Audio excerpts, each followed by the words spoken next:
ભારતીય જનતા પાર્ટીની આદત છે જાતિવાદ કરી આપણા પર રાજ કરવું, ભાગલા પાડો, રાજ કરો, અને જો વધારે થાય તો ભારત પાકિસ્તાન કરી નાખો. આ તમામ વસ્તુ અમે નહીં પણ જિગીશા પટેલે કહી છે. નમસ્કાર, તમે જોઈ રહ્યા છો ગુજરાત પ્લસ ન્યૂઝ અને હું છું મમલ. તો આવો સાંભળીએ વધુમાં જિગીશા પટેલ શું કહી રહ્યા છે. પરંતુ એ ક્યાંક ને ક્યાંક ડરી ગયા છે એટલે જાતિવાદ એવું તમારા મગજમાં નાખી અને તમને ભરમાવે છે. આ ભરમમાં આવતા નહીં.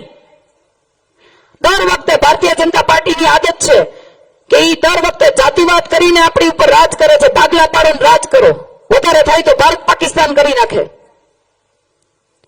આજ એની નીતિ છે. મુદ્દાની લડાઈ કોઈ લડતું નથી. મત લેવા આવે ત્યારે તમને એમ કહે કે અમે આ રોડ કરી દેવું, ફલાણું કરી દેવું, ઢીકડું કરી દેવું. ચૂંટણી પૂરી થઈ જાય પછી તમે ત્યાં ધક્કા ખાવ ને તો તમને કોઈ જવાબ નથી દેતું. એક સોડાની બાટલી પાઈને વેતા કરી દે ને. મને ઘણાએ કીધું કે બેન ત્યાં જાય ને એટલે એક સોડાની બાટલી તો પાય જ, બીજું કઈ દે કે ન દે. એટલે આજે મારે તમને સૌને એ કહેવું છે કે આ મોકો મળ્યો છે તમને. આ મોકો હાથમાંથી ન જવા દેતા. અત્યાર સુધી બધાને કીધું ખેડૂતોની આવક બમણી થશે, યુવાનોને રોજગાર મળશે, 15 લાખ રૂપિયા તમારા ખાતામાં આવશે. કેટલાના ખાતામાં આવ્યા મને હાથ ઊંચો કરીને કહેજો જી. ખેડૂતોની આવક બમણી થઈ? આવક થઈ ને બમણી? આવક બમણી નથી થઈ. યુવાનોને કેટલાને નોકરી મળી? રોજગાર ધંધા કેટલાના ચાલે છે? આમ જરાક હાથ ઊંચો કરીને કહેજો જી ને. આ મોંઘવારીમાં કોઈને પૂરું થાય છે? પાયમાલ કરી દીધા આપણને, પાયમાલ. એક વીઘે આપણને સહાય કેટલી આપી હતી? 3200 રૂપિયા. એમાં ખાતર બિયારણ નહોતા થતા, ખબર હે ને? તમારી પાસેથી જે પૈસા ઉઘરાવે છે ટેક્સના, એ પૈસા ક્યાં જાય છે હું તમને કહું. સેમડા કેટલા ગયા છો? સેમડા ગામની મુલાકાત લીધી છે કોઈએ? ગઢ જોયો છે? ગઢના કાંગરા જોયા છે? કેટલા ઊંચા છે એ જોયા છે ને? આપણે ભલે ને આમ સેટે સિમેન્ટના થાંભલા ખોડીને ફેન્સિંગ મારતા હોય અથવા તો ગમે કાતાડી વાય નાખી દેતા હોય, આપણને શું ફરક પડે? આપણે કઈ ખોટા કામ કરવા નથી. આ સેટેથી ઓલા સેટે ભલે ન કરવું દેખાય, પણ આને દિવાલ ઊંચી કરવી પડે. શું કામ?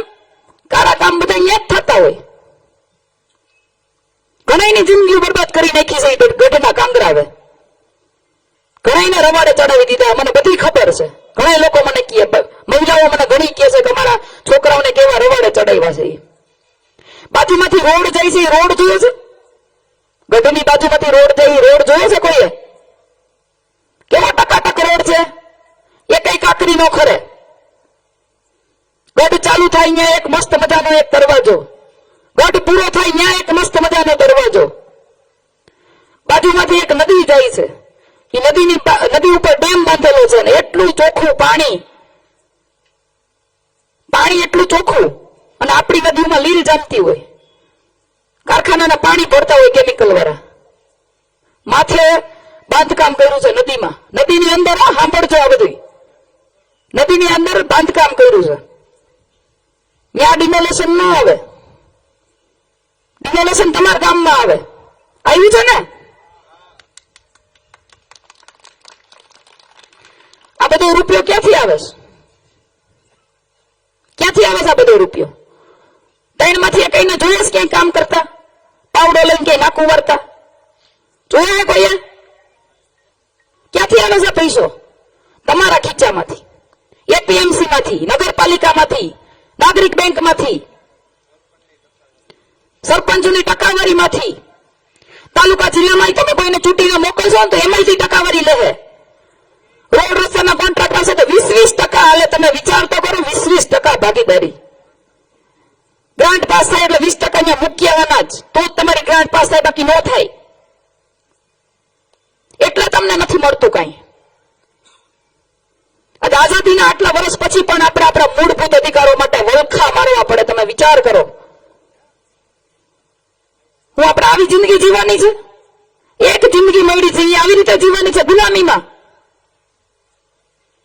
મારે તમને બધાને પૂછવું છે, આ આઝાદીની બીજી લડાઈ હું એટલા માટે કહું છું કે પહેલા આપણે લોકો અંગ્રેજોના ગુલામ હતા, હવે આવા નેતાઓના ગુલામ છીએ. અને એવા નેતાઓને આપણી માથે બેહાડી દીધા છે કે જે આપણી ઉપર દાદાગીરી કરે, દબંગાઈગીરી કરે. એવા નેતાઓને બેહાડી દીધા છે. એક સમય હતો મોદી લહેરમાં કાળા કૂતરાને ઉભા રાખે ને તો એ જીતી જાય. આપણે જ કહેતા, બધા આપણા મોઢે જ કહેતા ને કે ભારતીય જનતા પાર્ટીમાં કાળું કૂતરું ઉભું હોય ને તો એ જીતી જાય, કહેતા ને. હવે એ કાળા કૂતરા થશે હડકાયા, અને એ હડકવાની રસી અટાણે તમારી પાસે છે. હવે કાળા કૂતરાની દવા તમારે કરવાની છે, કરશો ને? આમ જરાક હોકારો તો એમ કેજો, આ હડકવાની દવા કરવી છે ને હવે. હા બસ એમ. એટલે બે હાથ જોડીને વિનંતી કરું છું કે તાલુકા પંચાયત અને જિલ્લા પંચાયત બંનેની ચૂંટણીમાં બંને બટન સાવરણાનું દબાવજો, નહીતર પાછા કામ નહીં કરવા દઈએ. તો તમે જ કહેતો કેવો અમને કે કામ તો થતા નથી, માથે એને બેહાડશો તો. એટલે બે બટન હાવણાના દબાવજો અને એને ખબર પાડી દેજો કે એની ઓકાત શું છે. આ લોકશાહીની અંદર જનતા જનાર્દન છે. જનતા ધારે કરી શકે, જનતા ધારે તો સરકાર બનાવી શકે, જનતા ધારે તો સરકારને પાડી શકે. થઈ ગયા ને માફી માંગતા?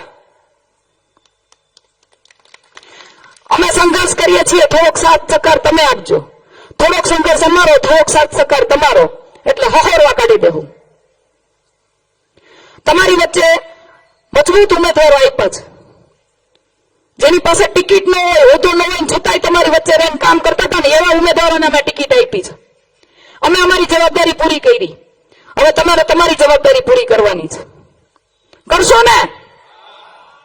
ખોખડીને બોલજો, મને નમાલા વેડા નહીં હાલે. બે હાથ ઊંચા કરીને મને કહેજો, આ વખતે આ પરિવર્તનની લડાઈમાં સહભાગી થશો ને?